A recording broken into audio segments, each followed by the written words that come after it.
Ang kwentong ito ay tungkol sa dalawang mag-asawa, sina Ali at Noah.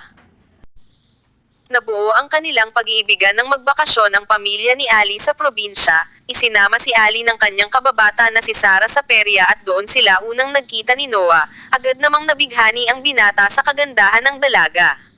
Mula noon ay hindi na tinigilan ni Noah ang panliligaw sa kanya hanggang sa nahulog na rin ang loob ni Ali kay Noah. Subalit tutol ang ina ni Ali sapagkat mahirap lang si Noah, at yan minsan ang nagiging dahilan ng pagtatalo nila. Ngunit talagang tunay ang pagmamahalan ng dalawa at sila'y nagpatuloy sa kanilang relasyon. Hanggang sa nagpasyang bumalik na sa syudad ang pamilya ni Ali at upang may layo rin siya kay Noah.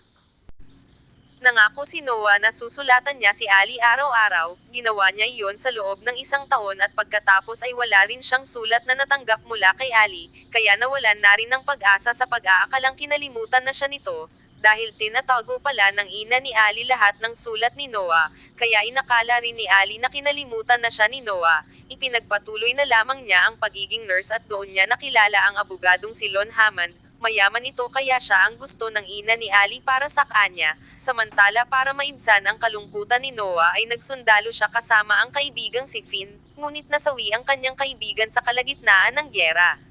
Siya naman ay nakauwi ng ligtas sa kanilang lugar pagkatapos ng gyera. At sinimulan niya i-renovate ang lumang bahay, kung saan dati silang nagtatagpo ni Ali.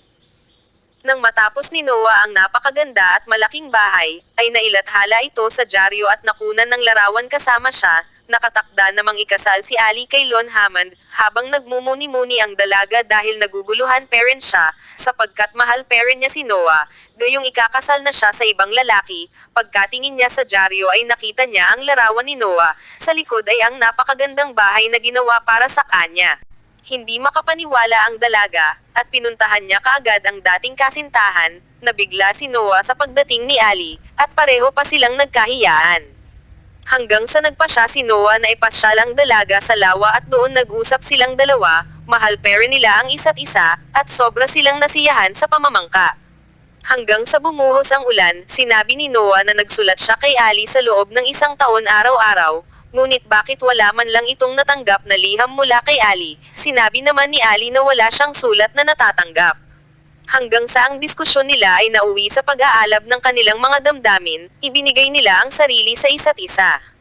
Kinaumagahan ay pinuntahan si Ali ng kanyang ina, sa bahay ni Noah, kinumbinse niya ang anak na umuwi, para sa nalalapit nitong kasal kay Lon. Sa pagkakataong ito ay tinanong ni Ali ang tungkol sa sulat na pinadala ni Noah. Hindi na itinanggi ng kanyang ina, at ibinigay na nito ang mga tinagang sulat ni Noah. Pinaliwanag niya na ayaw lamang niyang maging mahirap ang buhay ni Ali balang araw. Paggising ni Noah, ay wala na si Ali sa kanyang tabi. Paglabas niya, ay nakita niya ito na paalis, hinaranggan niya ang sasakyan, at pinapili si Ali kung siya ba o si Lon. Hindi makasagot si Ali, sapagkat mahal niya talaga si Noah, ngunit ikakasal na siya kay Lon, at naghihintay ito sa kanyang pagbabalik.